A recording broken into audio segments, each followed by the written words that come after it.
Hello everyone, welcome to উচ্চতর গণিত চর্চা উইথ সৌরভ। এখন এই ভিডিওতে আমরা কলিশন অফ ইলাস্টিক বডি সংক্রান্ত আরও কিছু এমসিকিউ আলোচনা করব। আগের ভিডিওতে আমরা কিছু এমসিকিউ করেছিলাম। তো এখানে এমসিকিউ শুরু করার আগে এই চ্যাপ্টারের একটা গুরুত্বপূর্ণ রেজাল্ট সেটা আমরা মনে রেখে দেব। তো সেখানে কি বলেছে প্রবলেমটা আমরা দেখে নিচ্ছি। A ball is thrown from a point on a smooth horizontal ground with a velocity v at an angle alpha to the horizon। বলছে একটা বলকে আমরা এমনভাবে ছুঁড়ছি, ধরে নিচ্ছে এটা হরাইজন আছে, হরাইজনের সাথে আলফা অ্যাঙ্গেলে আমরা ক্যাপিটাল ভি ভেলোসিটি নিয়ে বলটাকে ছুঁড়ে দিচ্ছি এবং ধরে নিচ্ছি যে স্মল ইটা হচ্ছে কোএফিসিয়েন্ট অফ রেস্টিটিউশন। তো এখানে কি বলেছে, বলের গ্রাউন্ডের সাথে যে কোএফিসিয়েন্ট অফ রেস্টিটিউশন সেটা হচ্ছে স্মল ই। তাহলে আমাদেরকে বলেছে যে এখানে the total time for which the ball rebounds on the ground is, অর্থাৎ টোটাল টাইম, যে টাইম ধরে বলটা গ্রাউন্ডের উপর রিবাউন্ড করতে থাকবে, অর্থাৎ কিভাবে যাবে বলটা এগিয়ে যাবে, এভাবে ছোঁড়া হলো, তারপরে কিছুক্ষণ পরে নিচে পড়ে গেল, দিয়ে আবার ধাক্কা লেগে আবার কিছুটা যাবে, আবার কিছুটা যাবে, এভাবে কমতে কমতে কমতে কমতে একসময় গিয়ে সে স্থির হয়ে যাবে। তো এইখানেতে বলে রাখা দরকার এই যে কম্পোনেন্টটা হবে এটা হবে ভি সাইন আলফা, তারপরে এখানে এই পারপেন্ডিকুলার যে কম্পোনেন্টটা হবে ইভি সাইন আলফা, এর পরেরটা আমরা দেখছি না, এইভাবে চলতে থাকবে। আর এই ডিরেকশানে আমাদের কত হবে কম্পোনেন্টটা ভি কস আলফা। ঠিক আছে, তো এইখানে যে টোটাল টাইমটা আমাদের লাগবে বলটার রিবাউন্ড করতে সেইটা হবে 2v sine alpha by g into 1 minus e. এইটা হচ্ছে আমাদের টোটাল টাইম। টোটাল টাইমটা কত হয়ে যাচ্ছে 2v sine alpha by g into 1 minus e, এবং it's distance from the starting point when it ceases to rebound, অর্থাৎ স্টার্টিং পয়েন্ট থেকে সে যখন রিবাউন্ড করা বন্ধ করে দেবে ততদূর পর্যন্ত সে যা ডিস্টেন্সটা অতিক্রম করবে তার মান হবে v square sine 2 alpha by g into 1 minus e. এইটা আমরা পেয়ে যাব। ঠিক আছে, তো এইটা কি করে পাবো, এটা পাওয়ার একটা ফর্মুলা আমরা মনে রাখতে পারি। টোটাল ডিস্টেন্স হবে এটা আমাদের। ডিস্টেন্স মানে কি সেটা আমরা যদি এস দিয়ে ডিনোট করি, আমরা কি জানি একটা রিলেশন আছে এস ইকুয়াল টু ভিটি, অর্থাৎ টাইম ইন্টু ভেলোসিটি। তো এই বরাবর ভেলোসিটিটা হচ্ছে ভি সাইন আলফা আর টাইম লেগেছে এইটা, এই দুটোর যদি প্রোডাক্ট করে দিই তাহলেই আমরা পেয়ে যাব V square 2 sine alpha cos alpha, তার মানে সাইন 2 আলফা হয়ে যাবে। তো আমরা এই রেজাল্টটা মনে রেখে দেবো। ঠিক আছে, তো দেখো এখানে আমাদের সেকেন্ড পার্টে প্রথম যেই এমসিকিউটা রয়েছে সেখানে বলছে যে a ball falls from a height of 64 feet, অর্থাৎ একটা বল 64 ফিট উচ্চতা থেকে গ্রাউন্ডের উপরে, একটা গ্রাউন্ড নয় একটা ফিক্সড হরাইজন্টাল ফ্লোরের উপরে পড়ছে, এবং rises 4 feet after 2 rebounds, then the coefficient of elasticity, অর্থাৎ আমাদেরকে ই এর মানটা বের করতে হবে। তো কত হবে, অপশান এ রয়েছে 1/√2, অপশান বি রয়েছে 2, অপশান সি হাফ, এবং option D 1/2 whole to the power 1/3। তো এটা আমরা একটু ক্যালকুলেট করলেই পেয়ে যাব। ঠিক আছে, দেখো আমাদের এখানে আমরা যখন থিওরি পড়েছিলাম কি বলেছিলাম যে যখন বলটা পড়ছে ফার্স্ট রিবাউন্ডে হাইট যেটা ছিল এইচ ড্যাশ সেটা ছিল ই স্কোয়ার এইচ, এবং সেকেন্ড রিবাউন্ড যখন হবে সেটা যদি এইচ ডবল ড্যাশ বলি তার ভ্যালু হয় ই টু দি পাওয়ার 4h। আমাদের এখানে বলেছে আফটার 2 রিবাউন্ডস, তার মানে আমাদের কি করতে হবে এখানেতে না e to the power 4 into H এর ভ্যালুটা দেওয়া আছে, এইটা দেওয়া আছে 4, এবং এইচটা হচ্ছে হাইটটা ছিল, প্রথম যে হাইটটা সেটা ছিল 64 ফিট, তাহলে 64 ফিট এইচটা, তাহলে আমরা যদি এখানে এইচের ভ্যালুটা বসিয়ে দিই e to the power 4 into 64 equal to 4, তার মানে e to the power 4 equal to 1/16, তার মানে ই ইকুয়াল টু হয়ে যাবে হাফ। তো এখানে যে অপশানগুলো দেওয়া ছিল কারেক্ট অপশান হিসাবে আমরা পেয়ে যাব অপশান সিকে। ঠিক আছে, পরের অঙ্কে চলে যাচ্ছি। দেখো আমাদের 2 নম্বর অঙ্কটা কি বলেছে, a billiard ball impinges directly on another equal ball at rest the ratio of their velocities after impact আর দিয়ে 4টে অপশান দিয়েছে। অর্থাৎ একটা বিলিয়ার্ড বল কী করছে, ডাইরেক্ট ইম্প্যাক্ট হচ্ছে কার সাথে, আর একটা বলের সাথে যেটা কিনা রেস্টে আছে। এ রেস্টে ছিল, তো এ ইম্প্যাক্ট করছে। তো বলেছে ইম্প্যাক্টের পরে তাদের যে ভেলোসিটি হবে তাদের অনুপাত কি হবে। অপশান এ রয়েছে 1 - e = 1 + e। অপশান বি রয়েছে 1 + 2e = 1। অপশান সি রয়েছে 1 - 2e = 1 + 2e। এবং অপশান ডি রয়েছে নান অফ দিস বা নান। ঠিক আছে, এর সলিউশনটা আমরা এরপর করব।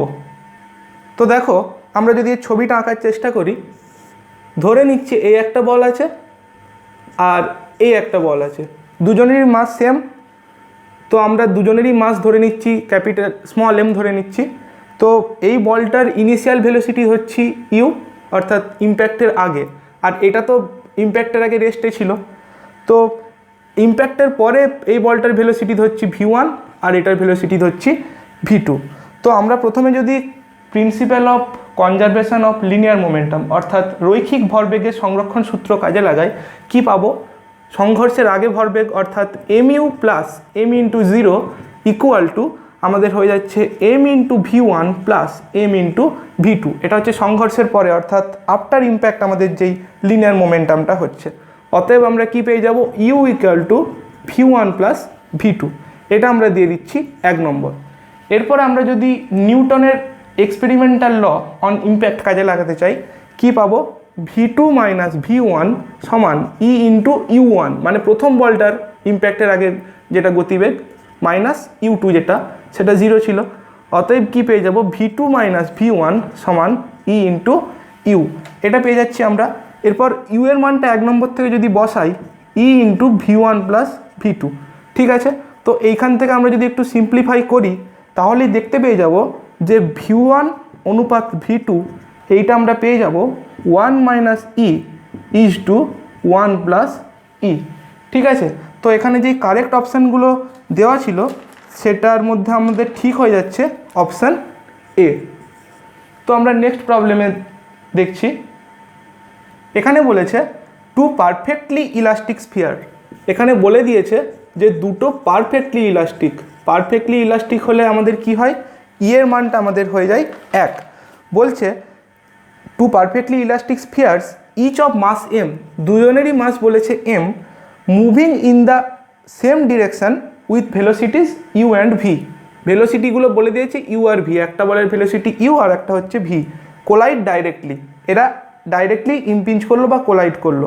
তো অপশান এ বলেছে যে দে ইন্টারচেঞ্জ দেয়ার ভেলোসিটিস বিফোর ইম্প্যাক্ট, অর্থাৎ ইম্প্যাক্টের আগে তাদের ভেলোসিটি ইন্টারচেঞ্জ হয়ে যাবে।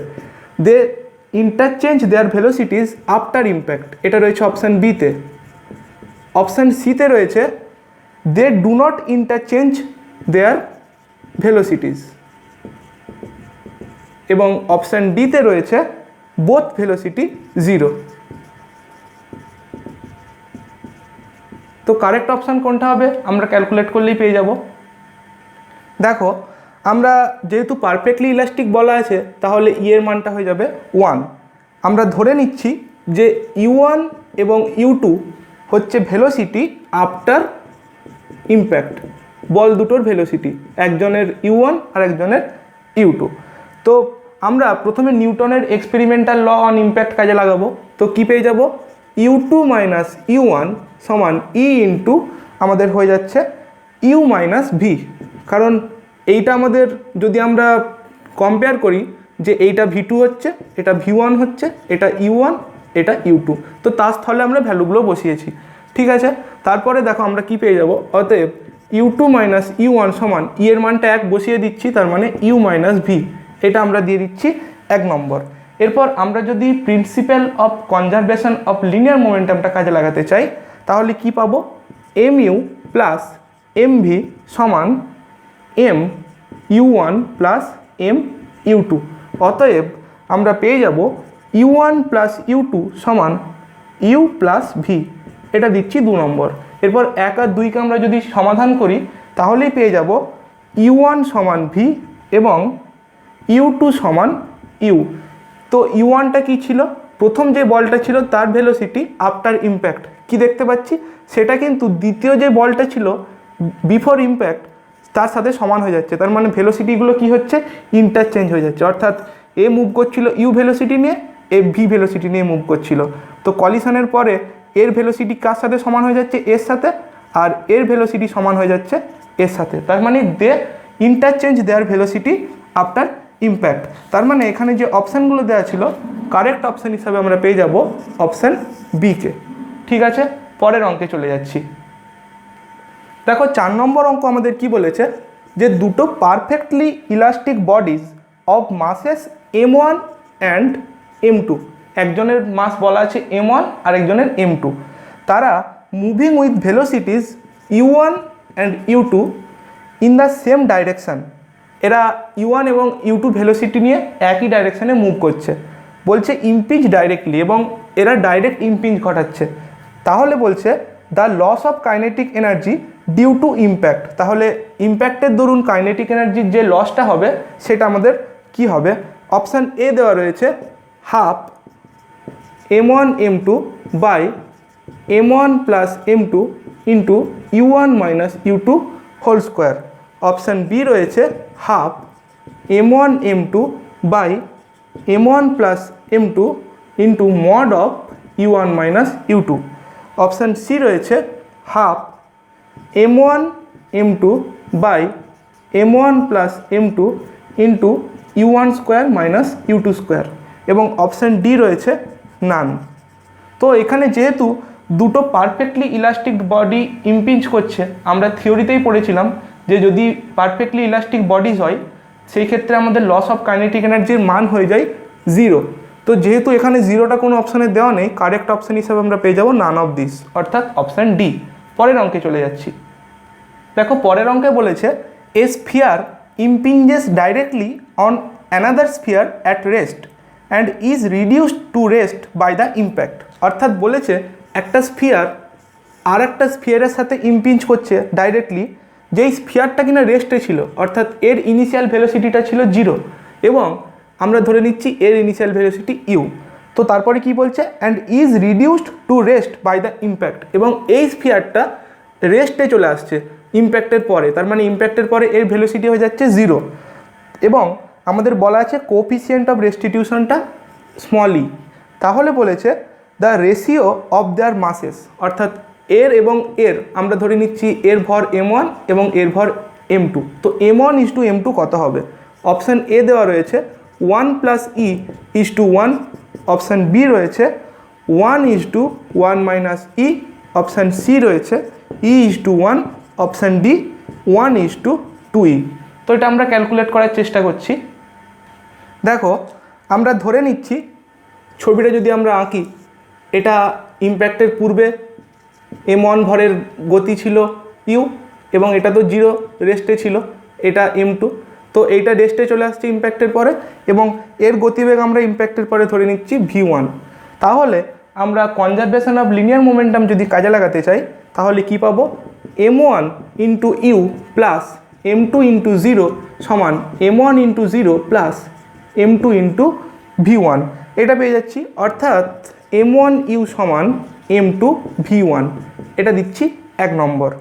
এবং আমরা যদি নিউটনের এক্সপেরিমেন্টাল ল কাজে লাগাতে চাই তাহলে কি পেয়ে যাব, v1 মাইনাস 0 সমান ই ইন্টু ইউ মাইনাস 0। তাহলে v1 সমান পেয়ে যাচ্ছি ই ইউ, এটা দিয়ে দিচ্ছি 2 নম্বর। তাহলে 1 আর 2 থেকে আমরা কি পেয়ে যাচ্ছি, m1 ইউ সমান m2 v1 এর ভ্যালুটা বসিয়ে দিচ্ছি ই ইউ, তো ইউ ইউ কেটে যাচ্ছে, তার মানে m1 বাই m2 আমরা পেয়ে যাচ্ছি ই বাই 1।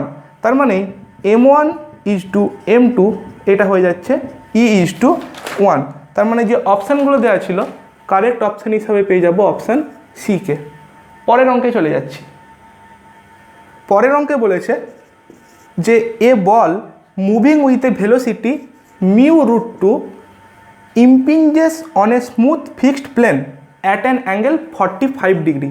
অর্থাৎ একটা স্মুথ বল সেটা একটা ফিক্সড প্লেনের উপর ইম্পিঞ্জ করছে, যেটা μ√2 ভেলোসিটি নিয়ে যাচ্ছিল, এবং অ্যাঙ্গেলটা কি হচ্ছে 45 ডিগ্রি। এবং বলছে after impact the ball slides along the plane with a velocity V, এবং বলছে ইম্প্যাক্টের পরে সে প্লেনের অ্যালংয়ে মানে প্লেন বরাবর ভি ভেলোসিটি নিয়ে মুভ করছে। তাহলে বলেছে the value of V and coefficient of restitution, অর্থাৎ ই এর মান বের করতে বলেছে। ভি এবং ই এর মান কী হবে? অপশান এ দেওয়া রয়েছে মিউ 0, অর্থাৎ ভি এর ভ্যালু মিউ, ই এর ভ্যালু 0, এভাবে লিখছি। Option B root mu 1, option C mu square 0, option D mu 2। তো দেখা যাক কোনটা হয়। দেখো এটার আমরা যদি ছবি আঁকার চেষ্টা করি অঙ্কটার, তো এইটা ছিল আমাদের স্ফিয়ারটা। এখানে আমাদের কি করা হচ্ছে? অবলিক ইম্প্যাক্ট হচ্ছে, যেটা আমরা আগে আলোচনা করেছি। অবলিক ইম্প্যাক্ট হচ্ছে, তো বলা আছে এইখানে যে এই ভেলোসিটিটা হচ্ছে মিউ রুট 2, কোনটা এই কোনটা হচ্ছে আমাদের কত? 45 ডিগ্রি। এবং আফটার ইম্প্যাক্ট এটা আমাদের প্লেন ছিল, প্লেনের উপর ধাক্কা খেলো, প্লেনের অ্যালংয়ে মুভ করছে, তার মানে প্লেনের প্যারালালে মুভ করছে বলতে পারি।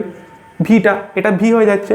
তো এইটা আমাদের কমন নর্মাল, কমন নর্মালের সাথে এর কোনটা হচ্ছে মিউ রুট 2, এবং এর কোনটা কত আফটার ইম্প্যাক্ট, এই কোনটা আমাদের হয়ে যাচ্ছে 90 ডিগ্রি। আমরা যখন থিওরি পড়েছিলাম সেইখানে বিফোর ইম্প্যাক্ট কোনটার নাম দিয়েছিলাম আলফা, আফটার ইম্প্যাক্ট যে কোনটা সেটা নাম দিয়েছিলাম থিটা। তো এখানে আফটার ইম্প্যাক্ট থিটাটা 90 হয়ে যাচ্ছে, আর বিফোর ইম্প্যাক্ট 45। এই রাশিমালাগুলো আমাদের দেওয়া রয়েছে। তো এখান থেকে আমাদেরকে ভিআরইউ বের করতে হবে। কিভাবে করব দেখো, আমাদের একটা রেজাল্ট ছিল যে আফটার ইম্প্যাক্ট যদি ভেলোসিটি ভি হয় এবং বিফোর ইম্প্যাক্ট যদি ভেলোসিটিটা ইউ হয়, তাহলে V equal to U root E square cos square alpha plus sine square alpha, এটা ছিল।